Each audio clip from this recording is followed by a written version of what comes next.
Welcome to the Soul of Medicine.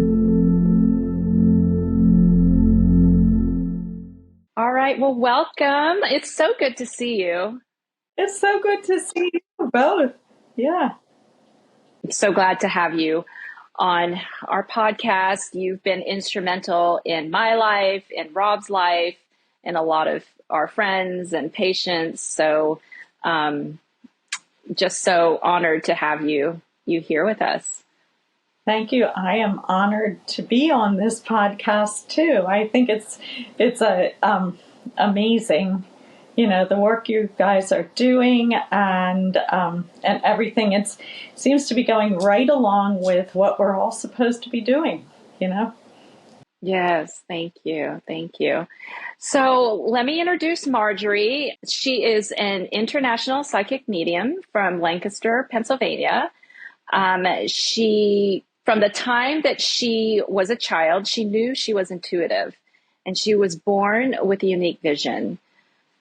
She's helped people from all over the world, from Tokyo to Paris to her hometown in Lancaster, Pennsylvania, through spiritual counseling, past life regression, psychic insight, and communication with dead loved ones. And her intention is to help others find their way and bring the hope and faith to their lives. Yay! Which you've done. Yeah, that's about me. Yeah, that's so amazing. Could you talk to us about what it was being a child that was intuitive and saw things with what exactly was that, and how was your childhood? Well, I grew up in a completely normal family. So I don't have any like a traumatic thing that brought on my psychic ability or anything like that. So, and I have a very logical mind. So, through trying to figure out, first of all, why I was like this when I come from, a family that everybody is not like this, I figured out two things. First of all, each person has, well, as we know, each person has a divine light or a soul inside of them. And sometimes the soul is very, very old, many, many reincarnations. That's one thing that I know about myself. And I have always known a lot about my past lives. When I was a child, I just supposed that everybody else did also. And so the other thing about it, that I would say the more logical side of everything, is that I have something called synesthesia. And synesthesia, just in a nutshell, is when the synaptic connections in your brain are connected in a different way. So it's why I can see. Psychic seeing is basically a combination of a deep sense of knowing combined with some sort of sensory perception. So for me, it just happens to be that I'm a visual psychic. So when I was little, I would always see angels, dead people, other stuff that would really frighten me.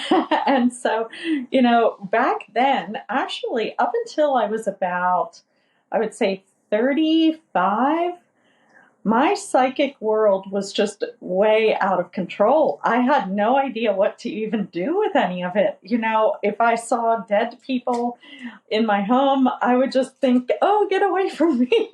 But there were also so many really pleasant experiences with angels, with what I would call really great luck or things just lining up for me in life. And I know that all of this was like divine intervention that we are always experiencing.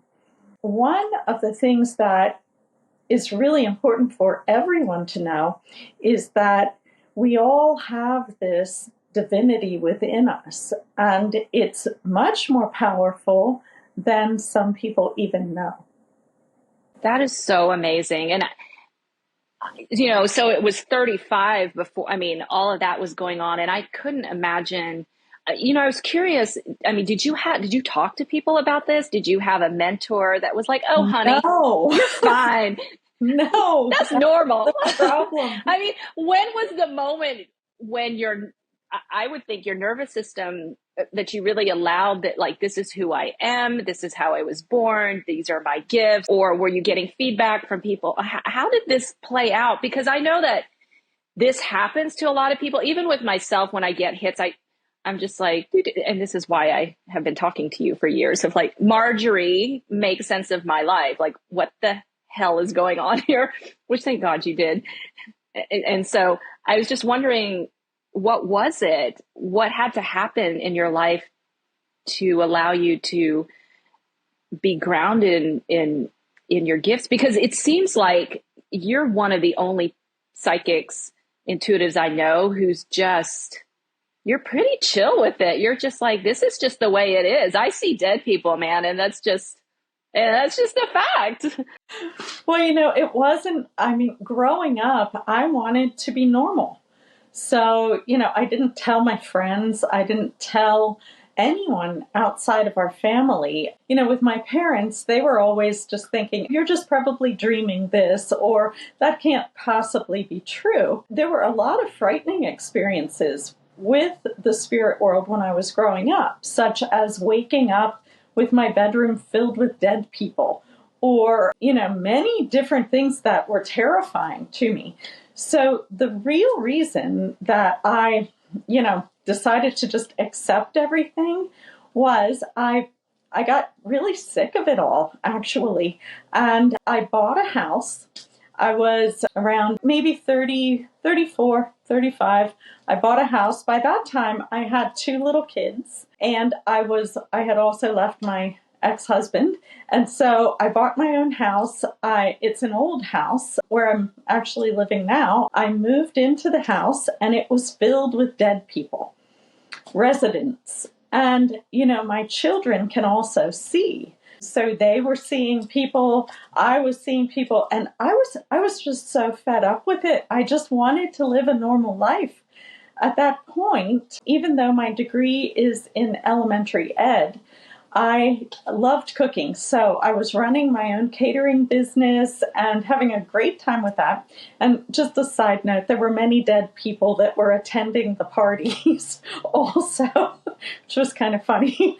But I decided I needed just a space in this world that was free of intrusions, because to me, dead people often appear just like alive people. Sometimes I've had a little rough time trying to figure out if they are dead or not. So, when you walk into your kitchen and there's someone standing there, it really freaks you out. So my pivotal point, honestly, was when I became totally fed up and I decided to buy a book on exorcism. I wanted to exorcise my own self to free me from this terrible problem that I thought I had. So, well, the book did not work. You can't exorcise psychic ability out of you. And it's kind of funny now, even thinking about it. But reading the book, though, I learned a lot about the author, who had similar experiences to what I had.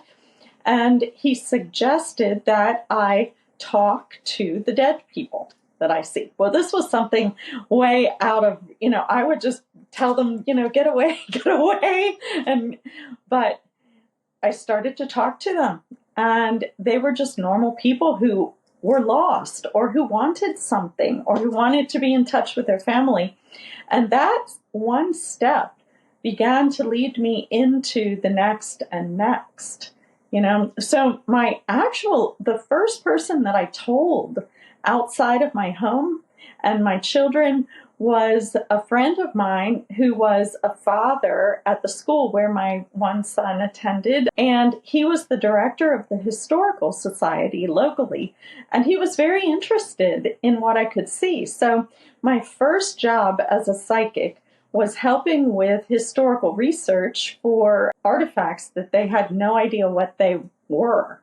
And for me, if I hold items, I can see where they have come from, things like that. So that's how I just slowly eased my way into feeling comfortable with all of this. And as soon as I started to talk about it, then people just started to flock, and So that's why I think now it's, 20 years later and I'm comfortable in it, I guess, because it's my daily life that I live.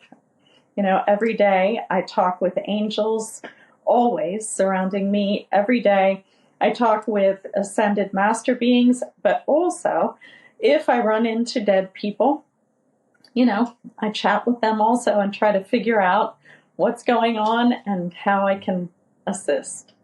That's so beautiful. I find a lot of people doubt, like, can this actually be happening to me? Or let me explain this from a very logical perspective, or that's just random. How do you start trusting that intuition? Are there things that we can do to hone that in? Because trust takes time, right? And with anything and anyone. So how do we trust ourselves and our own intuition? When I look at a human being, every human being has a very bright configuration right under their rib cage at the solar plexus. On most people, it looks like a bright sunshine or a star revolving around, giving off very sparkly light. That is the energy of your divine essence inside of you. You can define that as the essence of God inside of you, but everything that is alive has that essence. So the essence inside of you is all knowing, and your psychic ability comes from that essence. So for a person who's trying to develop psychic ability, I would say closing the mind and going into what I would consider is your truth. Just your truth, almost like truth that you had when you were a little tiny kid. So that truth of you does always know what is right. We're trained by having good manners, by, having certain ways to be in society, to go farther and farther away from our truth. And I'm not saying that having good manners is like a bad thing to do. I try to have really good manners, but I do think that when you are wanting to trust your psychic ability, you have to go with what they call like a gut reaction or your initial gut feeling. And, that's an interesting statement in the first place because that soul energy is right there around the gut. So it's almost tapping into the childlike innocence inside of you and going with it before you do all the reasoning. And a lot of the work, Marjorie, probably it has to be done, I would say, daily and before that big decision comes up. And the reason why I'm saying this, because this happens a lot with my patients, is that so they're in the exam room with the doctor who wants to immediately do the procedure right there. And their body's like, no, I need time. This doesn't make sense.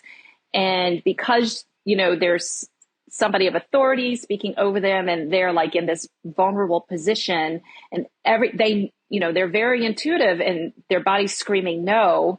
And then all of a sudden they find themselves having the procedure done. Maybe the fear kicks in, or maybe this was a lesson that this has been happening to them. I'm not really sure, but that fear piece kicks in big time, which overrides their intuition. They're presented with like, if you don't do this, then, you could have cancer and we need to rule this out. But their body's like, no way. I have a lot of patients who come to us because of the holistic and functional perspective. Like, I don't want to take these medications or I don't want to do chemo.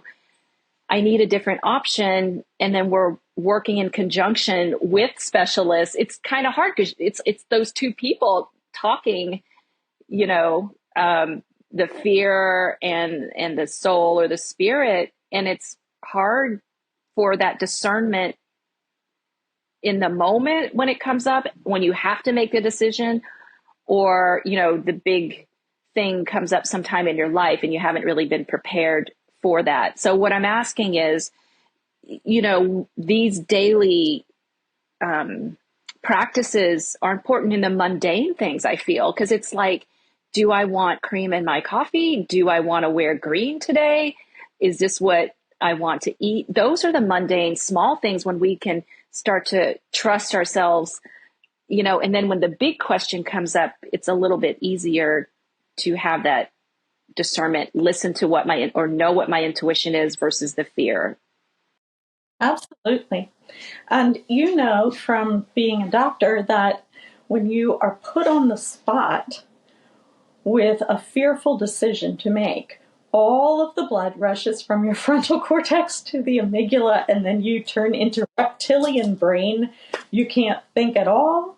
And at that point, you close off your psychic ability because fear and doubt and worry are on one end of the spectrum. Faith, relaxation, peace, love, those things are on the other end of the polarized spectrum. And the third dimension is polarized. So everything has its, amount of opposite that's going on. The other thing is the authority figure of a doctor. What I believe is that people should practice getting to know themselves every single day. And just like you were saying, figuring out what is it that you like that day. Maybe doing a simple quest of writing down your likes and writing down your dislikes every day for a week. Really trying to figure out, do I like this? For instance, cream in your coffee. I realized I don't like any milk products. I don't like them at all. So I like oat milk in my coffee. By habitually just on remote doing things every day. So I think that knowing yourself, making a plan, the second thing that you can do, which I've been really experimenting with lately, and it works fabulously. You can draw a picture of exactly what's going to happen next. I know this sounds kind of strange, but every picture that I draw seems to happen next. So a friend of mine told me about this really quick doodling exercise. What you do, a few days before you would have to go to an exam, you draw a stick picture of yourself and label your name on the stick picture and draw yourself smiling, a very happy smile, and draw yourself standing in front of the doctor and the doctor telling you something about your diagnosis. Whatever this is that you write in the stick picture, if you can fully center yourself on it, ask angels or divine energy, God, whatever around you, this is what I'd like to happen, and I'm letting it go. And then a couple days later, go for your exam, review that stick picture in your mind, almost like you're reviewing for an act that you're going to be acting in. You go to the doctor, you relax, you're sure that what happened on the stick figure picture is going to happen. And you will watch miraculously as things unfold in front of you. When you leave, you can think, wow, that stick picture really worked. And you can try it, though, at the very beginning by experimenting with very small things. Start drawing the stick picture about little tiny things. I love that. And I know Rob wants to say something because he has a very strong, that's my psychic sense. Yes, it is. That Rob wants to say. I'm just saying. No, because I can actually, well, see, there's me trying to be logical about it, but I can see him squirming that he wants to ask you a question. Uh-huh. Go ahead, Rob. I don't know that my mic is working good. I just love that idea. I mean, I'm just excited about that idea. Nothing really to ask about that, but just everything that you just touched upon. So. And your own experience, though, because you do this on a daily basis with your writing and all of that. Right? Exactly. Yeah. It's like right in line with what I do. It's almost like scripted and visual. And to me, that makes so much sense. And the way you describe those threads of those lines, that's kind of cool. Thank you for that. Yeah. It's why controlling your mind is really, really essential if you want to be able to pick up on psychic happenings. When I observe a person, I'm looking at those lines of energy then, and I'm looking at what is the 90th percentile to 100th percentile of happenings. Those are the lines of energy that I'm seeing and observing what will happen next. But I've seen many, many people who have achieved miracles by simply dictating what was going to happen next. Even my own father was, when he was diagnosed with cancer, we went through this same procedure, he and I, and he basically dictated that he was going to get better and be okay. I love that because it's so powerful. And that's something I think sometimes us feel like we don't have control over the situation or anything that we could do and contribute. Do you know what I mean? And that power of the mind, the soul, the spirit, that it's such an intention that you're saying right now. And almost this directive to the universe, if you will, of like this, that's so, I mean, my heart is like really full right now of like, wow, that's true empowerment, and when you start to own that ability, I mean, miracles actually can happen. And I find that, and in a medical system too, it's such not an empowering situation at all ever, right? There's just a lot of dependency and codependency and power struggles. And imagine if we all could be empowered to really, I think that's what it means by take control of your own health, is take control of your everything that you just said, which is so beautiful. One thing that really hit me when you said, when fear comes in and it goes from the forebrain to the amygdala and it shuts off your psychic ability, I think that's really interesting because I would say, well, it shuts off your logic, but I believe you're right. It does shut off that creative portal of okay, what now? What can we do? What are the other options here?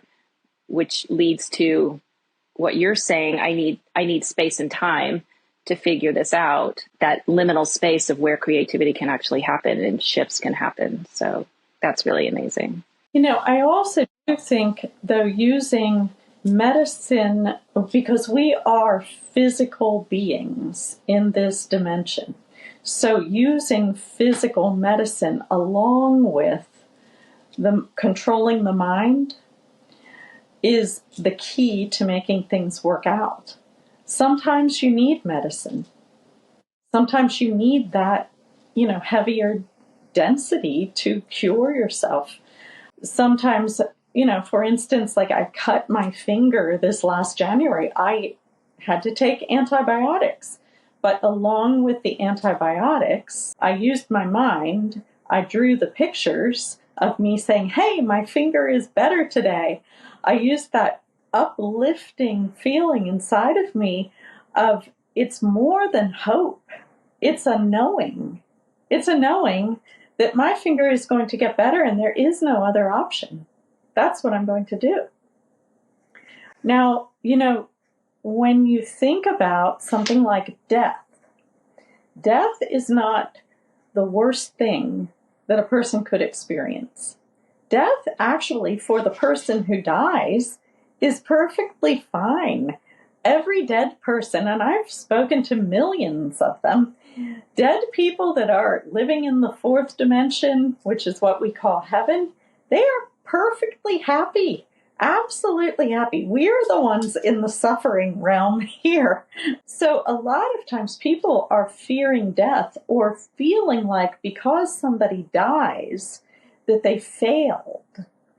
That's not true. Death is just as predetermined as our birth. One time I was listening to a guru speaking about birthdays, and the guru was saying that your birthday is very, very important, the time you were born, the day you were born, because if you can find a very good Vedic astrologer, you've laid out a map for yourself. And just because we don't know our death day, it's a day that we already figured out before we ever came here. So death is nothing terrible or bad, you know? But so that's another little part of this, especially when you're dealing with medicine. Marjorie, could you speak more about divine guides and angels? I believe working with you has really opened up that world for me. I find that to be so sweet and precious, and I find it very safe, and it's where I go to when I'm, in my prayer and meditation practice. And you've also have helped facilitate me understanding my own guides and angels. How would one begin working with them, and how to tap into that relationship and listen and know that your guides are actually speaking to you? Could you speak more about that? Sure. Well, for me, I have always seen angels. Archangel Michael was around me when I was a little kid all the time. And, every person actually has a group of angels that follow you around every day. A lot of times those angels are bored because people don't talk to them or ask them for help or anything like that. Angels, from knowing them throughout, this lifetime of mine, I have realized angels, there's certain things. They are not human. They are something else. Oftentimes, for me, they appear to look human, but for some people, they just appear as a feeling of peace or an essence or a beautiful color. Angels are one of a different breed of people that exist. Same with ascended master beings. All of these beings are here as kind of assistants for human beings. We are the ones, in these third dimensional bodies with the five senses, the brain, we're the ones struggling through life. And so these ascended beings are here to almost whisper in our ear, to give us little nudges or assistance with things, to give us thoughts that maybe we wouldn't have had without their assistance. So we, through these lines of energy that I was talking about, we are connected to the entire everything. We're all connected at all times. And we are connected to these divine presences within this bigger structure of what we really are. So to work with your angels, to work with spiritual guides, to work with ascended masters, or just to be more in touch with universal divine energy, depending on any religion, any non-religion, whatever you are, you can simply begin to talk to them. That's all you have to do. You can say, hey, angels, if you exist, show me the way. Angels love it when you test them. Angels sometimes bring things like numbers or sequences of numbers, finding things habitually laying in your presence, having certain dreams. Angels try to influence us all the time in so many different ways. And I would say, though, the easiest way to contact them is to just start talking. Say, angels, I need some help about this subject. Would you show me the way? The other thing is that different angels function with different subjects almost in the world. So Archangel Michael, functions with forgiveness, with acceptance of the world as it is, with protection, with things like that.